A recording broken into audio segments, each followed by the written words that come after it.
Assalamualaikum warahmatullahi wabarakatuh. Yang terhormat Bapak Taufik selaku dosen pengampu mata kuliah Statistika Bisnis. Perkenalkan, kami dari kelompok 8 kelas DP1 dari program studi akuntansi akan mempresentasikan hasil project based learning kami yang berjudul Pengaruh Isu Kenaikan Tarif Transjakarta dan Pendapatan Bulanan terhadap Pemilihan Moda Transportasi Masyarakat Jabodetabek. Sebelumnya, izinkan saya memperkenalkan diri terlebih dahulu. Perkenalkan, nama saya Dede Aprilia dengan NIM J0414241110 dan rekan-rekan saya. Perkenalkan, nama saya Jihan Cesaria Metawati dengan NIM J0414241156. Kenalkan, nama saya Daniel Kevin Arinda Siagian dengan NIM J041424124183. Oke, langsung saja kita ke penjelasannya. Baik teman-teman, di sini saya akan menjelaskan bab 1 yaitu pendahuluan. Pertama-tama saya akan menjelaskan latar belakang. Menurut dua penelitian oleh Febriska Fitria Milianti dan Muhammad Halegi Distira menunjukkan bahwa biaya perjalanan lebih tinggi memiliki pengaruh signifikan terhadap perubahan pilihan moda transportasi pekerja komuter di Jabodetabek. Dan menurut penelitian oleh Sri Aryati yang meneliti et al. Pada tahun 2022 memaparkan bahwa tingkat pendapatan yang berbeda mempengaruhi probabilitas masyarakat dalam memilih moda tertentu karena keterbatasan anggaran transportasi.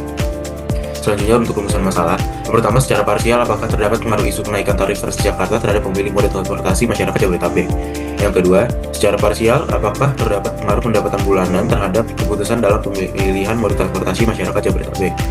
Yang ketiga, secara simultan apakah terdapat pengaruh isu kenaikan tarif Transjakarta dan pendapatan bulanan terhadap pemilihan moda transportasi masyarakat Jabodetabek? Selanjutnya untuk tujuan, yang pertama untuk mengetahui pengaruh isu kenaikan tarif Transjakarta terhadap pemilihan moda transportasi masyarakat Jabodetabek secara parsial. Yang kedua untuk mengetahui pengaruh pendapatan bulanan terhadap pemilihan moda transportasi masyarakat Jabodetabek secara parsial. Yang ketiga untuk mengetahui pengaruh isu kenaikan tarif Transjakarta dan pendapatan bulanan terhadap pemilihan moda transportasi masyarakat Jabodetabek secara simultan atau bersama.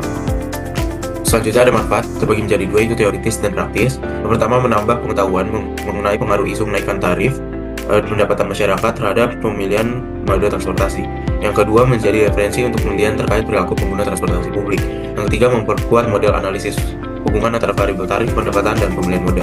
Untuk praktis juga berguna untuk bagi pemerintah daerah dan juga bagi operator Transjakarta.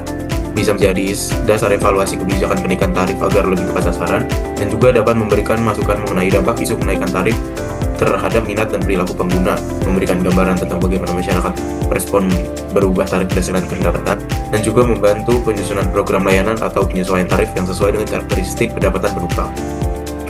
Selanjutnya, metode penelitian. Pertama-tama ada metode penelitian survei. Metode kuantitatif dengan pendekatan seperti survei yang berupa kuesioner dan setelah dianalisis menggunakan uji asumsi klasik dan uji regresi linear berganda, kita akan mendapatkan gambaran empiris mengenai hubungan antara faktor ekonomi, perilaku, mobilitas masyarakat perkotaan. Selanjutnya ada teknik pengumpulan datanya. Kuesioner menggunakan skala Likert 4 poin, yaitu 1 untuk sangat tidak setuju, 2 tidak setuju, 3 setuju, dan 4 sangat setuju. Selanjutnya untuk teknik analisis data. Untuk uji asumsi klasik ada uji validitas, uji reliabilitas, uji normalitas, uji autokorelasi, uji multilinearitas, uji heteroskedasisitas, dan untuk uji regresi linear bergandanya, yang pertama ada persamaan regresi linear berganda, yang kedua ada nilai R dan R kuadrat, uji T dan uji F. Untuk objek penelitiannya sendiri, itu adalah masyarakat Jabodetabek yang berpotensi menggunakan transportasi umum, yaitu salah satunya adalah Transjakarta. Dan untuk karakteristik respondennya sendiri, 82,5% perempuan, 52,5% tinggal di Jakarta, 90% adalah mahasiswa, 100% adalah di bawah 22 tahun, 80% pernah menggunakan Transjakarta, dan 42,5% menggunakan Transjakarta beberapa kali, 52,5% pendapatan bulanan di bawah 1 juta, dan 40% kadang-kadang naik transportasi, dan 95% memiliki kartu elektronik transportasi umum, 90% memiliki aplikasi transportasi online, 75% memiliki kendaraan pribadi, 67,5% sering digunakan adalah kendaraan pribadi, dan 35% adalah memilih moda transportasi yang digunakan karena harga yang lebih murah. Baik teman-teman, selanjutnya kita masuk kepada hasil dan pembahasan. Kita menggunakan SPSS atau Statistical Package for the Social Science atau Statistical Product and Service Solutions. Nah, pertama kita uji asumsi klasik, di mana uji ini merupakan syarat statistik yang harus dipenuhi sebelum kita melakukan uji regresi linear berganda. Kenapa? Karena model regresi itu dikatakan sebagai model yang baik untuk uji pengaruh ketika dia memenuhi kriteria Best Linear Unbiased Estimator atau disingkat BLUE. Nah, cara untuk mencapai kriteria itu kita menggunakan uji asumsi klasik, teman-teman. Nah, uji ini itu terdiri dari 4 plus 1 uji, di mana satunya ini namanya uji linearitas, dan kita tidak menggunakan uji ini, kita hanya menggunakan 4 uji lainnya. Dan di dalam 4 uji asumsi klasik ini, setiap ujinya itu terdiri dari beberapa metode uji lagi. Ketika kita sudah melakukan tahap metode uji pertama yang paling ketat, itu kita tidak perlu melakukan metode uji di lainnya gitu. Tapi kalau misalkan tidak lolos, maka kita harus melakukan metode uji lainnya di dalam satu jenis uji asumsi klasik sampai ke metode yang paling tidak ketat gitu. Tapi teman-teman, sebelum kita masuk ke uji asumsi klasik, kita perlu melakukan uji validitas, di mana kita mengukur instrumen yang kita punya itu apakah benar-benar valid untuk mengukur variabel yang kita tuju. Di mana di sini step runningnya analyze, correlate, divide, dan dasar pengambilan keputusannya kita pakai bandingan R hitung dan R tabelnya atau nilai signifikansinya. Kalau R hitung lebih dari R tabel atau nilai signifikansinya kurang dari 0,05, maka instrumennya valid. Begitupun sebaliknya. Nah, instrumen yang kita ukur tuh yang mana? Kalau dari kuesioner yang kita buat, kita kan memakai 3 ya, variabel, dimensi, dan indikator atau pernyataan. Nah, pernyataan inilah yang disebut instrumen, di mana dia mengukur apakah valid nih variabel yang bakal dituju, yaitu X1, X2, dan Y, seperti itu. Oke, untuk uji validitas pertama terhadap X1. Di sini yang warna ungu adalah nilai R hitungnya dan warna hijau adalah nilai signifikansinya.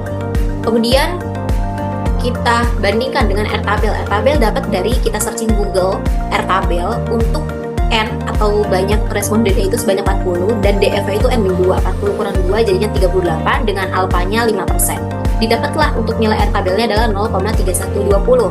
Kemudian kita bandingkan untuk R hitungnya tadi yang warna ungu, ternyata terdapat 3 dimensi kuesioner yang tidak valid karena R hitungnya kurang dari R tabel.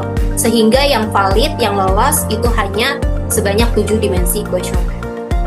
Nah, 7 data yang valid ini kita uji validitas kedua. Dan masih sama seperti yang tadi caranya, dan ternyata setelah kita bandingkan itu terdapat 1 data yang tidak valid karena R hitungnya masih kurang dari R tabel, sehingga tersisa 6 data dimensi kuesioner yang valid. Nah, 6 data ini yang valid, kemudian kita uji validitas ketiga, masih sama seperti yang tadi, dan hasilnya ternyata semuanya valid karena R hitungnya semua sudah lebih dari R tabel, sehingga hasil inilah yang kita gunakan untuk uji berikutnya. Nah, begitupun kita ke variabel X2, kita uji validitas juga, ternyata hasilnya semuanya valid karena R hitungnya lebih besar dari R tabel. Selanjutnya, untuk yang variabel Y juga sama, kita uji validitas, ternyata semuanya valid, R hitung lebih besar dari R tabel. Oke, sebelum ke uji asumsi klasik, setelah uji validitas, kita melakukan uji reliabilitas dulu nih teman-teman. Apa itu? Kita mau tahu apakah hasil validitas tadi ketika diukur oleh waktu dan orang yang berbeda itu tetap menghasilkan hasil yang konsisten atau stabil gitu. Nah, step runningnya analyze scale reliability analysis. Dan dasar pengambilan keputusannya itu kita lihat nilai Cronbach alfanya. Kalau lebih besar dari 0,05 maka dia reliable atau dapat diandalkan. Setelah diuji, ternyata kita dapat nih untuk X1 dia 0,655, X2 0,750, dan X3 0,803. Ketiga-tiganya itu lebih besar dari 0,05, makanya dia reliable atau dapat diandalkan. Sehingga 6 data valid dari X1 dan 10 data valid dari X2 dan 10 data valid dari Y itu semua bisa layak digunakan untuk analisis lebih lanjut. Masuk ke uji asumsi klasik yang pertama, yaitu uji normalitas. Simpelnya adalah kalau normalitas ini adalah kita mau tahu apakah data yang kita gunakan ini berdistribusi normal atau tidak. Nah, kita menggunakan metode yang paling ketat dulu. Pertama adalah skewness dan kurtosis. Untuk step runningnya bisa dilihat, bisa diikuti. Dan untuk outputnya kita ambil tabel deskriptif statistik. Ada kolom skewness dan kurtosis. Lalu kita bagi untuk nilai statistik dan standar errornya. Didapat untuk skewness itu 2,821, kemudian kurtosis 2,306. Nah, karena kedua rasio ini berada lebih dari 2, artinya datanya tidak berdistribusi normal nih teman-teman. Karena kalau berdistribusi normal, itu dasar pengambilan keputusannya harus di antara -2 sampai 2 saja. Artinya ini tidak lulus uji skewness dan kurtosis ya, sehingga harus melakukan uji normalitas metode yang lainnya. Metode tahap keduanya adalah namanya Kolmogorov-Smirnov. Di sini ada step runningnya, kemudian outputnya yang kita ambil adalah tabel one sample Kolmogorov Smirnov test. Kita lihat nilai signifikasi itu Tylernya ada 0,061. Artinya dia lebih besar dari 0,05. Maka datanya berdistribusi normal. Karena kalau di metode Kolmogorov ini, kalau nilai signifikasinya lebih dari 0,05, maka dia datanya berdistribusi normal, begitu pun sebaliknya. Makanya ini lolos uji normalitas tandanya. Selanjutnya kita ke uji asumsi klasik kedua, yaitu multikolinearitas. Simpelnya ini kita mau tahu apakah ada hubungannya antara X1 dengan X2, korelasi antar variabel bebas gitu. Step runningnya bisa dilihat di sini, bisa diikuti, dan kita pakai metode yang paling ketat dulu, yaitu VEF dan tolerans. Untuk dasar pengambilan keputusannya, kalau toleransinya lebih besar dari 0,1 dan VEF-nya kurang dari 10, maka tidak terdapat gejala multikolinearitas.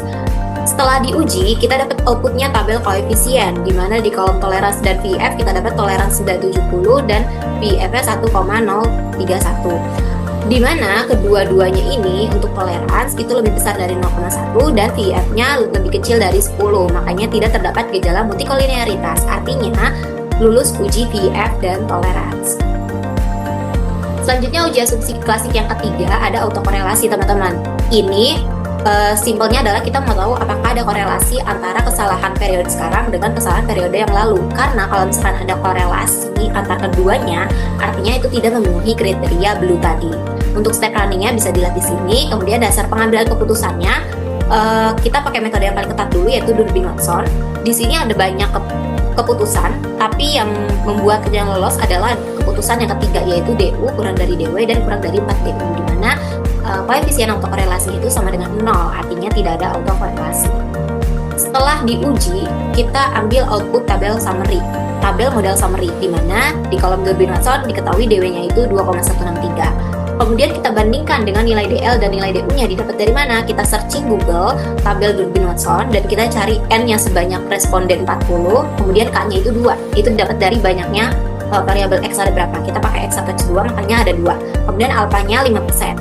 Terus kita hitung nilai koefisiennya 4 min DL dan 4 min DU, masing-masing dapat 2,6092 dan 2,4. Kemudian kita simpulkan, ternyata nilai DU yaitu 1,3 sekian itu kurang dari nilai DW 2,1 sekian, tapi kurang juga dari 4 min DU yaitu 2,4. Makanya koefisien autokorelasi itu sama dengan 0, artinya tidak ada autokorelasi, sehingga lulus uji Durbin-Watson. Uji asumsi klasik yang terakhir namanya heteroskedastisitas. Uji ini simpelnya adalah kita mau tahu apakah terjadi ketidaksamaan varians dari residual satu pengamatan ke pengamatan yang lainnya. Nah, residual ini dapat dari Y aktual dikurang Y prediksi. Untuk step runningnya bisa dilihat di sini. Kemudian metode paling ketatnya kita pakai Gleiser dulu, di mana dasar pengambilan keputusannya adalah nilai signifikansi tiap variabel X itu harus lebih besar dari nilai alfanya. Makanya tidak terjadi heteroskedastisitas. Oke. Dan ternyata untuk setelah diuji hasilnya itu kita ambil output tabel koefisien. Kita lihat nilai signifikansinya untuk X1 dapat 0,166, kemudian X2-nya dapat 0,302. Nah, kedua variabel ini ternyata lebih besar dari 0,05 sehingga tidak terjadi heteroskedastisitas. Artinya apa? Artinya variasinya itu bersifat homogen dan layak untuk analisis lebih lanjut. Nah, sehingga ketika udah lulus semua, maka dia layak untuk diuji regresi linear berganda. Baik teman-teman, selanjutnya di sini saya akan menjelaskan mengenai uji regresi linear berganda. Nah, uji regresi linear berganda adalah metode analisis statistik yang digunakan untuk melihat pengaruh lebih dari satu variabel independen X terhadap satu variabel dependen Y. Nah, caranya untuk kita menggunakan di SPSS, kita pilih analyze, regresi, lalu linear. Kemudian analyze, descriptive statistik, descriptive, masukkan X1, X2 dan Y ke kolom variabel, option, centang mean dan standard deviation. Kemudian analyze, correlate, big price, masukkan X1, X2 dan Y ke kolom variabel, lalu centang kuartal. Nanti akan muncul 6 tabel yang berisikan ada descriptive statistik, correlation, variable entered, coefficient, model summary, dan juga ANOVA. Nah, untuk menjawab persamaan regresi linear berganda, kita harus menggunakan tabel koefisien, yang dimana rumusnya itu Y sama dengan A ditambah B1 X1 ditambah B2 X2. Lalu kita substitusikan menjadi Y sama dengan 15,033 minus 240 X1 plus 701 X2. Atau bisa tulis sebagai pemilihan moda transportasi sama dengan 15,033 minus 240 isu kenaikan tarif Transjakarta plus 701 pendapatan bulanan. Dan untuk menjawab nilai R dan R kuadrat, kita harus menggunakan tabel model summary, yang dimana R adalah korelasi berganda, yaitu korelasi antara dua atau lebih variabel independen terhadap variabel dependen. Nilai R ini diperoleh sebesar 0,640 yang punya arti korelasi antara variabel itu menekan tarif Transjakarta S1 dan pendapatan bulanan S2 terhadap variabel pembiayaan modal transportasi Y sebesar 0,640. Lalu R square atau R kuadrat ini merupakan koefisien determinasi. Dapat dilihat bahwa yang didapat itu sebesar 0,410 yang berarti besar pengaruh variabel itu menekan tarif Transjakarta S1 dan pendapatan bulanan S2 terhadap variabel pembiayaan modal transportasi Y sebesar 41%, sedangkan sisanya 59% dipengaruhi oleh variabel lain yang tidak dimasukkan dalam model ini. Nah, untuk menjawab uji T atau uji parsial, kita menggunakan tabel koefisien, dan juga kita harus menggunakan rumusan hipotesis dan juga pedoman pengambilan keputusan. Nah, pada tabel koefisien di baris isu kenaikan tarif Transjakarta diperoleh nilai SIK sebesar 0,281 yang dimana lebih besar daripada 0,05.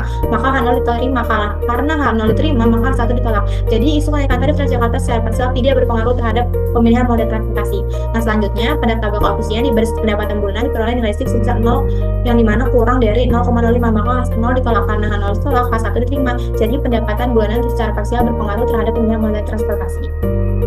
Yang terakhir untuk uji F atau uji simultan, kita juga harus menggunakan rumusan hipotesis dan juga pengambilan keputusan. Namun kita menggunakan tabel ANOVA. Nah, pada tabel ANOVA ini diperoleh nilai SIK sebesar 0,000 yang dimana ini kurang dari 0,05. Karena ini jadi H0 ditolak, karena H0 ditolak maka H1 diterima. Jadi variabel X1 isu kenaikan tarif Transjakarta dan S2 pendapatan bulanan secara bersama-sama berpengaruh terhadap variabel Y pemilihan moda transportasi. Nah, selanjutnya kita masuk ke bab 5 yang berisikan kesimpulan dan saran. Kesimpulan dari penelitian ini ada 3. Yang pertama itu secara parsial tidak ada pengaruh isu kenaikan tarif Transjakarta 1 terhadap pemilihan moda transportasi Y masyarakat Jabodetabek. Kemudian secara parsial terdapat pengaruh pendapatan bulanan X2 terhadap pemilihan moda transportasi Y masyarakat Jabodetabek. Dan terakhir isu kenaikan tarif Transjakarta 1 dan pendapatan bulanan X2 secara bersama-sama atau simultan berpengaruh terhadap pemilihan moda transportasi Y masyarakat Jabodetabek. Nah, untuk sarannya itu kita bagi menjadi 2, ada teoritis dan juga praktis. Dan teoritisnya juga ada 3, sebaiknya tambahkan variabel lain guna memberikan pengetahuan yang lebih komprehensif atas 59% pengaruh sisanya. Kemudian sebaiknya penelitian ini diintegrasikan ke dalam kerangka teori of planned behavior atau model utilitas tersembunyi untuk memperkuat teori. Dan terakhir sebaiknya gunakan metode analisis yang lain untuk hasil lebih kuat. Selanjutnya untuk yang praktis kita bagi menjadi 2 kembali, ada bagi Pemda dan juga bagi operator Transjakarta.